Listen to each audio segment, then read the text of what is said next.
নালিশ করি। থাম বল ব্যাপারটা। বাবা চলো থানায় গিয়ে নালিশ করি। থানায় গিয়ে কি নালিশ করবি? বলবি আমার বউ পালিয়েছে, হ্যাঁ লোকে হাসাহাসি করবে না? এইরকম একটা অপকণ্ঠ একটা ছেলে দেখেছো? এই সুদেব, আমি আবারও বলছি, ভুলো খবরদার নিজে থেকে পুলিশের কাছে যাস নেই। ধর পুলিশ লাজুকে খুঁজে পেয়ে এখানে নিয়ে এলো, আর লাজু যদি বলে দেয় তুই ওকে ঘরে আটকে রেখেছিস, মারধর করেছিস, আরে বাবা তখন পুলিশ তো তোকে নিয়ে টানাটানি করবে। কেন? তখন প্রধান কাকা বলবে যে পঞ্চায়েত এমনটা করতে বলেছিল। আরে ধর বাবা, এই এক কথা তোমাদের আর কতবার বোঝাবো বলো দেখি? হ্যাঁ এই তোকে বলেছি না এভাবে কাউকে ধরে বেঁধে রাখা যায় না, সে তোর বউ হোক চাই যাই হোক। আরে তোকে তোকে প্রধান কাকা বলেছিল রাজুকে ঘরে আটকে রাখতে, মারধর করতে বলেছিল? শোনো, যদি পুলিশ লাজুকে এখানে খুঁজে নিয়ে আসে, তারপর যদি প্রধান কাকাকে জিজ্ঞেস করে আর প্রধান কাকা বলে দেয় যে না আমি তো এরকম কিছু বলিনি, তখন তোমরা সবাই পুলিশকে কি বলবে সেটা ভেবে নিয়েছো তো?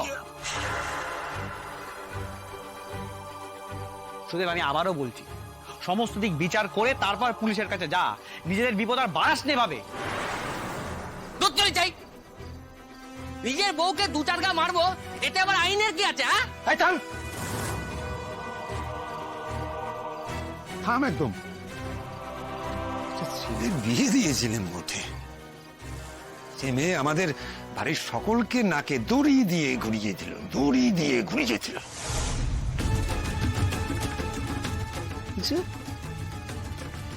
এই মেয়ে এত রাতের অন্ধকারে একা একা স্টেশনে গেল কি করে? এই মেয়ে নিশ্চয়ই পেতনি টেতনির জাত।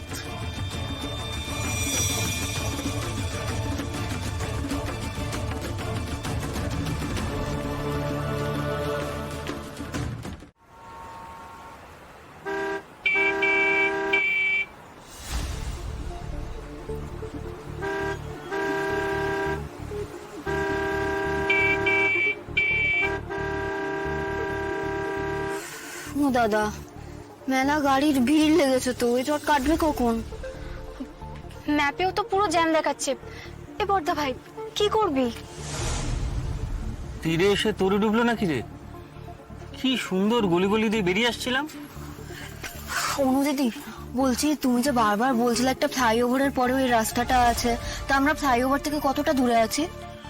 আমরা তো অন্য দিক দিয়ে আসছি, ফ্লাইওভার দিয়ে কৃষ্ণ আসবে। বড় রাস্তায় ভিড় হয় বলে শর্টকাট রাস্তা ধরে বেশ আসছিলাম।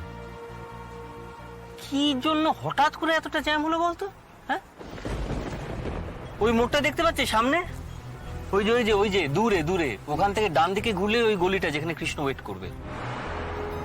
তাও প্রায় 1 কিলোমিটার মতো হবে। জ্যামটা কাটিয়ে ওখানে কিভাবে পৌঁছাবো সেটাই তো মাথায় আসছে না। সহজে এই জ্যাম কাটবে না গো, ওদিকে যে লোকটা এসে দাঁড়িয়ে থাকবে। রাত 12টায় এত লোক কোথায় বেরোয়? কেনই বা বেরোয়? কোথায় কৃষ্ণ জীবনের জট কাটাবো বলে আজ পণ করলাম, এদিকে রাস্তার জটই কাটছে না।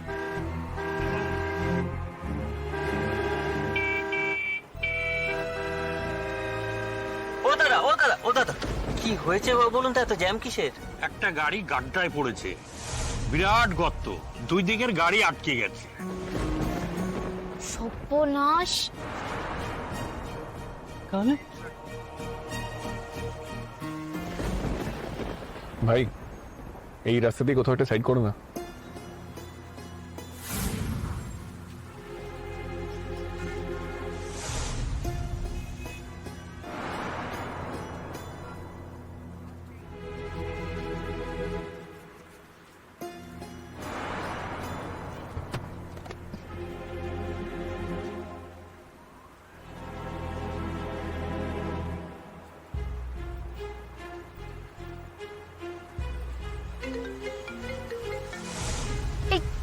ছোটদা ভাই ফোন করেছে। হ্যাঁ হ্যালো। কিরে কত দূর? আমি কিন্তু গলিটায় পৌঁছে গেছি। হ্যাঁ রে ছোটদা ভাই, এই তো আমরা কাছাকাছি এসে গেছি। আরে কোথায় এসেছিস? আরে কাছাকাছি কোনো গাড়ি দেখতে পাচ্ছি না আমি। আরে আমরা অনেকটাই কাছাকাছি এসে গেছি। ওই যে শানু দত্ত লেন যেটা বাঙ্গুরের দিক থেকে আসছে ওই রাস্তাটায়, তোর থেকে আর একটু দূরে আছি। এখন একটু জ্যাম আছে কিন্তু এক্ষুনি ক্লিয়ার হয়ে যাবে, তুই একটু ওয়েট কর। ওকে ওকে ঠিক আছে। অনু কোথায়? ওর বুদ্ধিতে তো তুমি এখানে এলে। বুঝলি তোমার সবটা বলে দিয়েছিল, মানে ও বলে দিয়েছিল যে আমি ওদের সঙ্গে ছিলাম। ওদের সঙ্গে মানে? তোমার সঙ্গে কে কে এসেছে? রাজু, আমি কিন্তু জানি না তুমি এখান অবধি পৌঁছলে কি করে। ঠিক তো? দেখেছো, তোমাকে সামনে দেখে আমি সবকিছু ভুলে গেছি। তুমি তো সুদেবের বাড়ি ছিলে, তুমি ওখান থেকে এলে কি করে? অনু কি তোমাকে আনতে গেছিল? দিদি আর দাদা আমাকে নিয়ে এসেছিল, কিন্তু সে অনেক কাণ্ড করার পরে আমি আমি আমি পরে তোমায় সব বলবো।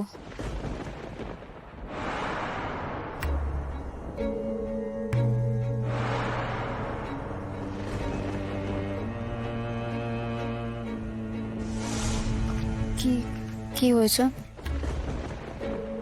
এসব কি লাজু? তোমার হাতে মুখে এসব কিসের দাগ? কি করে হলো এসব?